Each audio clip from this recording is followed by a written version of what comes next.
So welcome back. So we got to know how safety algorithm, which is part of the Banker's algorithm, works.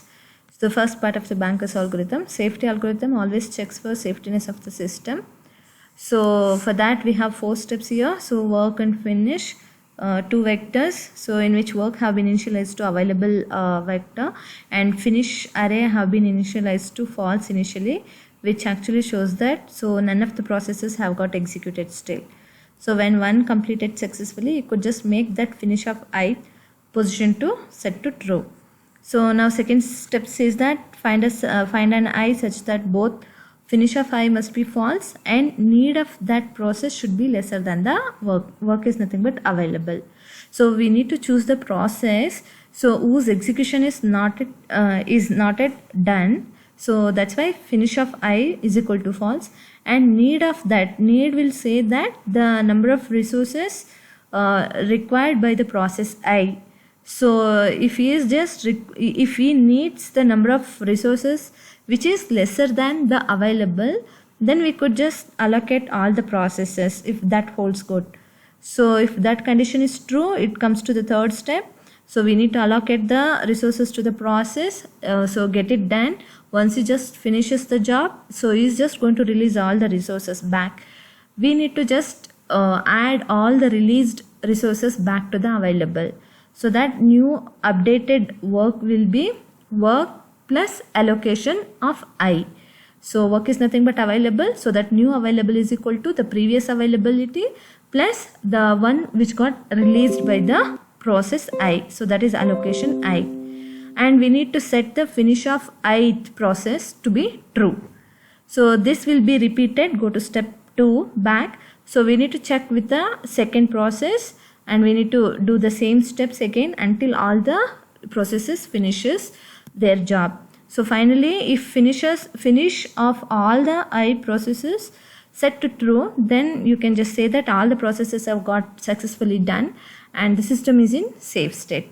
Suppose in the second step, if need of that process is not satisfied with the available, so if need of I is lesser than work holds false, so then we need to just move to the next process. So we need to search for the next ith process, and if we can just move to the next process and check whether at least the next process could be processed by keeping this aside, we should do that. So once if it is possible, so allocate all the process to the next process, and he is just going to release the resources back. Availability will be got increased. Again go back to the previous process and check with the new availability, can I just satisfy that process. If it is not at all possible throughout the execution, if the need of that process is not at all satisfied with the availability, so then the finish of that process will be false only. If any one process is still false condition, so it's not yet finished, so then you can just say that system is in unsafe state, so which is nothing but deadlock might be present. So this is how the safety algorithm is just going to work. The second part of the Banker's algorithm is resource request algorithm. So this part of the algorithm is just going to run when there is a new request by the process. So if he has done for the first iteration, he has done, system is finely working, so without deadlock, it was in safe state. So at the next time or at the next moment, if any other processes raise the request for the new resources, then we need to just run the second part of the Banker's algorithm, that is nothing but resource request algorithm. So how does this work? So this algorithm determines if new requests can be safely granted. So that's what it is just going to check. If process raises the new request, whether it can be safely granted or not will be checked by the resource request algorithm. If it can be safely granted, you can just grant grant the resources requested by the process, and the system, you have to make sure that system is still in a safer side. Suppose if it's not possible to allot the process or to grant or to service the request by the process, you could just say that it's not possible, it might lead to a deadlock, so that that new request won't be satisfied. So for that, let request I be the request vector of the process Pi. We need to assume request I is a matrix, is the vector which could represent the request by that particular process. I represent the process which is arising a new request. So if we have request I of j which is equal to k, that indicates that the process Pi wants k instances of resource type Rj. Remember that request I represents the process, j represents the resource, and k number of instances. So it would represent that Pi wants k instances of resource type Rj. When the request for resource is made by the process Pi, the following actions has to be taken. Okay, remember, whenever there is a new request, say suppose the process 1, 2, 3, any request, if it raises the new request, we need to proceed with these steps. What is the first step we need to run? So first of all, we need to check out, is the request done by the process I, is it lesser or equal to need I? Means this is just going to just check that whether he is just going to retain the promise what he has just made before entering the system. Before entering the system, all the processes have been told that this would be the maximum need they could demand in the future. So they could not demand more than those many number of resources. So that is what we are just checking out here. If the request done by the process I, if it is lesser or equal to need what he has declared before entering, need of I, so then we could just say that yes, he is asking within his demand. We could at least check out is there availability. So we need to, if that holds good, go to the step 2. So otherwise what happens? We have to raise an error saying that process cannot exceed its maximum climb. So that's what the promise he has made. He could not break that. So that won't be accepted. So if he requires lesser than the maximum need, so he could just go for the next step.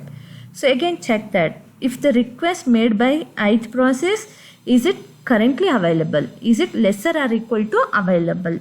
So then you can just say that, so the whatever the number of resources is asking for, they are available. So if it is true, go to the next step. Otherwise, what should I do? They are not currently available. So the process will made to wait. So if they are right now available, we have to move to the third step. So we have to just check out, we have to make the system to pretend like the resources have been allocated to the process Pi by modifying the below data structures. Means here actually this algorithm, resource request algorithm, is not going to allocate the resources which has made by the process I. It is just going to check that, it is just going to pretend if I just allocate the request whatever done by the process I, is the system going to be in a safe state? That will be checked first. If it is just going to lead the system in a safer state, then successfully he could grant the request made by the process I. Otherwise, so that request will be denied. You just remember that it won't be actually allocated. It pretends as if it has been allocated the resources for it and checks where this, if I accept this request, my system can be in a safe state or not. If it is possible to continue with a safe state, then so it will actually allocate the resource. Otherwise, it will come back to the previous positions or previous status where it was actually safer before. So we got to know the whatever the request made by the process I is lesser or equal to the maximum need, and it is available. At that case, we need to just move to the step 3. So here system is pretending as if I could just accept this request. If you want to accept the request, so availability, what happens to the availability? Available will be available minus request. So new available will be what? If I just pretend the request have been accepted, so that has to be that has to be just has to be just given by the available resources, right? So that new available would be obviously available minus request I. So what happens to that allocation I? That process the previously allocated plus whatever he is asking right now. So that will be added and that becomes the new allocation. We got allocated the resource back to the process I. So obviously need of that process would be the previous what he had demanded at the initial stage minus currently whatever he got requested. If you just do the need minus request, so that would be the remaining need. He could just do it for the next time. So these three are very important to remember. So whenever there is a new request, whenever there is a new request, check whether it is lesser or equal to the need, check whether he is requesting whatever he is just requesting for, is it available. If both the conditions holds good, do this modification for the available vector, allocation matrix and need matrix. See here, allocation I, only that particular row with respect to that particular process, only that row will be modified, not entire matrix. So available will be available minus request I, and allocation would be allocation plus the previous allocation plus the currently requested resources, and need of that would be obviously decreased by the number of requests he has made. So now we got the updated available, updated allocation matrix, updated need matrix. So this is the new resource allocation state. So all this information together we call it as resource allocation state, if you remember. So for that resource allocation state, again we need to run the safe state algorithm. So follow the first part of the Banker's algorithm on these matrices once again, and if you are going to run it successfully, means if you could just satisfy the request of all the process again, and you are possible to derive with the safe sequence of the system, then this request can be accepted. Suppose if it is not possible to derive the safe sequence, so then all these modification whatever we did will all be erased out, and previous values of available, allocation, need matrix, everything will be reclaimed. Means they will be just regained. So this is how the Banker's algorithm is just going to work. So we'll see the example in the next video.